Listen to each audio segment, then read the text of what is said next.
Você já parou para pensar que na escola você não aprende a lidar com as suas emoções, você não aprende a lidar com o seu dinheiro, você não aprende a lidar com a sua saúde e você não aprende a lidar com o mundo à sua volta, mas você é sistematicamente ensinado a passar em provas que são exatamente iguais para todas as pessoas. E infelizmente isso acontece porque a gente está dentro de um sistema que tenta produzir escravos. Mas nossa, Felipe, isso é uma afirmação muito forte. Pois bem, né? Os escravos, eles trabalhavam por quê? O que eles recebiam em troca do trabalho deles? Eles recebiam comida, eles recebiam ordens, eles eram ordenados e também recebiam um local onde dormir. Então, basicamente, eles trabalhavam arduamente por ter comida, por ter lugar onde dormir e recebiam ordens. Por mais que hoje você é livre, você está no seu trabalho, você trabalha por causa de quê? Você trabalha para ter um lugar onde dormir, para ter o que comer, e para você ter isso tudo, você precisa seguir uma ordem social que rege todos nós. E por mais triste que isso possa acontecer, nós somos programados para ser assim. E eu vou te mostrar nesse vídeo. O primeiro passo para você olhar para fora de tudo isso que estamos vivendo é entender exatamente como funciona e qual é esse sistema que nós estamos vivendo. E a gente vai falar de algumas coisas aqui que provavelmente você nunca ouviu falar ou não foram faladas da forma que a gente vai falar aqui. Então, já deixa o seu like, se inscreva aqui no meu canal, porque eu quero te ajudar a sair desse mundo que a gente fala, né, que é o mundo, essa matrix que a gente vive. Então, bora pro vídeo. Eu vou compartilhar a minha tela aqui para a gente começar a entender de forma visual o que está acontecendo e esse sistema que a gente vive. Ele foi criado por esse rapaz aqui chamado John Davison Rockefeller Sr. Ele foi um grande magnata do setor de petróleo, do setor de gasolina. Ele chegou a controlar mais de 90% de todo o petróleo dos Estados Unidos. A gente está falando aqui antes da Revolução Industrial, só que ele precisava de trabalhadores para suas fábricas. Então, dos bilionários que nós já tivemos no mundo, o Rockefeller, ele foi um dos que mais investiu no sistema educacional e filantropia. Aí você vai falar, nossa, que legal, Felipe. Tivemos várias escolas que foram criadas pela Fundação Rockefeller, vários institutos de graduação. Em 1903, ele já tinha doado ali mais de $1 milhão, que seriam ali 35 milhões de dólares nos valores atuais. Isso aqui é o próprio site da Fundação Rockefeller, tá? E em uma década ele doou mais de 43 milhões de dólares para financiar esse modelo de ensino das escolas que nós temos hoje. E com uma determinada filosofia de ensino muito forte, né? Com horários fixos, com disciplinas compartilhadas, currículos voltados à obediência, eficiência e formação técnica para o mercado de trabalho. Então a gente tem dois lados aqui de uma mesma moeda, porque Rockefeller falava que ele queria melhorar a educação rural e com isso ele criou uma massa de trabalhadores dóceis para o mercado de trabalho. E enquanto ele trabalhava para padronizar métodos de ensino, ele cerceava todo tipo de pensamento crítico e liberdade criativa. E em comum lado tinha ali uma grande expansão da alfabetização do modelo Rockefeller de escola, criava-se um modelo totalmente engessado e esse modelo perdura até hoje. Universidades do México, da China, nos Estados Unidos, inclusive no Brasil. Então esse é um dos motivos de você não ser ensinado a pensar diferente. Você não vai ser ensinado na escola a empreender, você vai ser ensinado na escola sobre muitas coisas importantes, mas coisas importantes da vida, essenciais para a vida, você não vai aprender. Por exemplo, como lidar com dinheiro. Isso, infelizmente, você vai nunca ser ensinado porque os professores não foram ensinados a ensinar isso. Então, o primeiro ponto que você precisa ter muito claro que você não vai aprender o que você precisa para viver na escola. A escola não vai te ensinar a como não morrer. A escola não vai te ensinar a como empreender. A escola não vai te ensinar a como ganhar dinheiro, a como tratar com as suas doenças, a como tratar com a sua saúde emocional. A escola,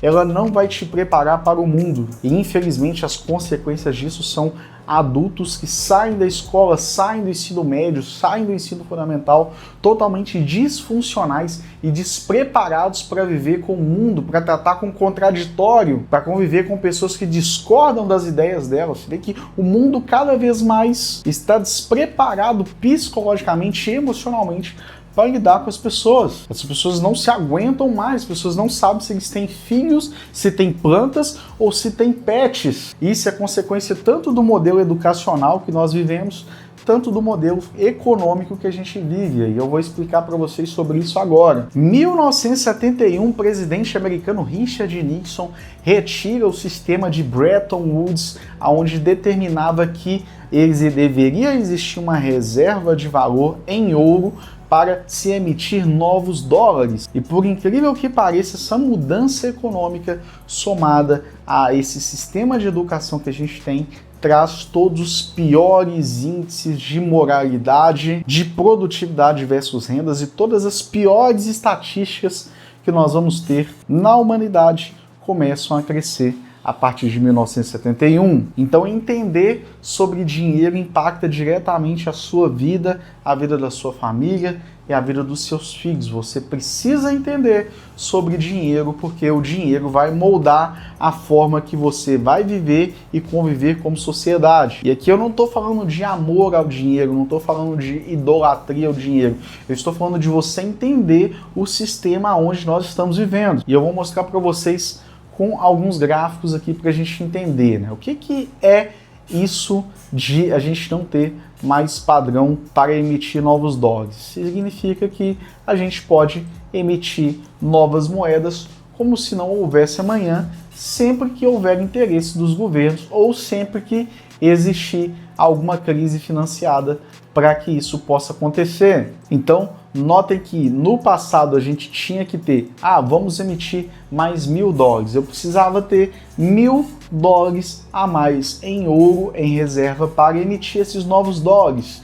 A partir de 71, isso não é mais necessário e entramos em um colapso financeiro. Então, olha só que interessante esse gráfico que mostra o índice de ganho de recompensa através do trabalho versus o índice de produtividade. Nos tornamos mais produtivos e, ao mesmo tempo, começamos a receber menos. Quando que foi o limiar disso?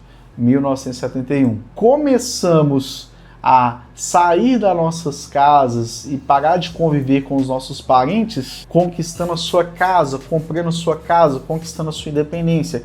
A partir de 71, esse número começa a subir novamente, de jovens adultos de 25 a 29 anos morando com os seus parentes ou com os seus pais ou com seus avós. Outra estatística muito grande também é o ganho de renda sobre os mais ricos. Então aqui a gente está falando na linha vermelha das pessoas mais ricas em comparação aos 90% das pessoas mais pobres. A geração de renda das pessoas do 90% do mundo se manteve e está até caindo, e a partir de 71 os mais ricos continuamente se tornando cada vez mais ricos e a disparidade aumentou ainda mais a partir de 71. Outra visão muito interessante também é a média de preço das casas, olhando aqui em Nova York, com a média de renda das pessoas que moram naquela mesma região. Então notem que em 71 a média de valor das casas era muito próximo à média de renda que essas pessoas recebem, e o valor das casas aumentou cada vez mais enquanto a renda não consegue aumentar, consequência da impressão desenfreada de dinheiro. E o que eu estou querendo dizer com isso de forma muito clara? Você vai ficar mais pobre, e isso é algo inevitável. Note que os seus avós, os seus bisavós, às vezes compraram terras, trocaram terras por uma galinha, por uma vaca. As coisas no passado eram mais fáceis. Hoje, para um casal que acabou de se casar, comprar um apartamento, eles precisam desembolsar, dependendo da região, mais de R$500 mil para comprar o seu primeiro apartamento. Isso é inviável a longo prazo. Com isso, o que vai acontecer? Literalmente isso. Cada vez mais os mais jovens vão continuar morando com os pais, na casa dos avós, porque está inviável, é impossível se conquistar alguma coisa nesse sistema que eu estou mostrando para vocês. Então, Felipe, não tem mais jeito? Não é isso que eu estou falando. Das alternativas, eu já vou adiantar aqui para vocês, é que você precisa ter Bitcoin. Bitcoin é urgente, Bitcoin é necessário, Bitcoin é um bote salva-vidas desse barco que está entrando água dentro dele e está afundando. A moeda que a gente tem hoje, essa moeda, o papel moeda que existe, né, esse dinheiro que você vê dentro de uma tela, ele não existe. Ele, com o apertar de alguns botões, os países dobram, triplicam, quadruplicam a quantidade de dinheiro. E com isso a gente tem a diminuição do valor das coisas ao longo do tempo. Na pandemia, a gente aumentou em quase 400% a quantidade de dólares que existem no mundo. Então, o que eu quero dizer para vocês? Quase metade de todos os dólares que já foram impressos. O dólar, ele tem mais de 200 anos. Quase a metade de todos os dólares foram impressos nos últimos 5 anos. Isso significa que o valor do dólar simplesmente despencou. Se a gente for olhar uma nota de 100 dólares, hoje valeria 3,65. E se a gente for para o real, a coisa ainda piora mais. Uma perda de valor que a gente não está nem falando em dólar, a gente está falando de real com real de quase 90%. Olha só essa diferença de valores para a gente ver o poder da desvalorização do nosso dinheiro. E é programado. Isso aqui é algo, não é aleatório. Isso aqui foi feito para ser dessa forma, para você continuar escravo desse sistema. E aí eu apresento vocês o Bitcoin como uma alternativa. A gente tem Bitcoin e o poder de compra do Bitcoin aumentando ao longo do tempo. Notem que de 4 em 4 anos o valor de se comprar uma casa diminui em relação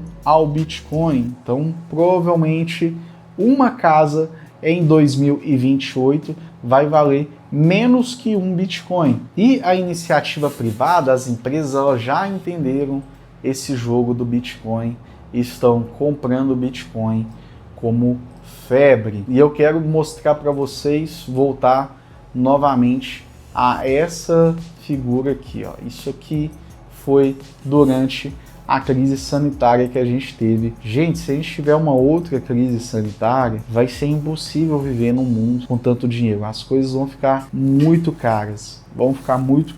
Eu lembro de pão valendo 10 centavos na padaria. Hoje você não compra um pão por menos de R$1. E provavelmente meus filhos, quando tiverem a minha idade, vão comprar um pão a R$10, um pãozinho, porque o dinheiro vai perdendo valor ao longo do tempo. Então, entender isso aqui, entender essa imagem aqui, ó, a do Bitcoin, vai fazer toda a diferença para os seus próximos passos, para entender, para tentar sair fora desse sistema. Eu mostrei para vocês várias estatísticas de como a educação e o dinheiro influenciam totalmente na moralidade das coisas. E os próximos passos, se inscreve aqui no canal, deixa o seu like, a gente vai falar muito sobre as oportunidades que a gente tem dentro do mercado de criptomoedas para tentar sair um pouco fora dessa realidade totalmente distópica que a gente vive, que é o sistema financeiro e o sistema educacional atual.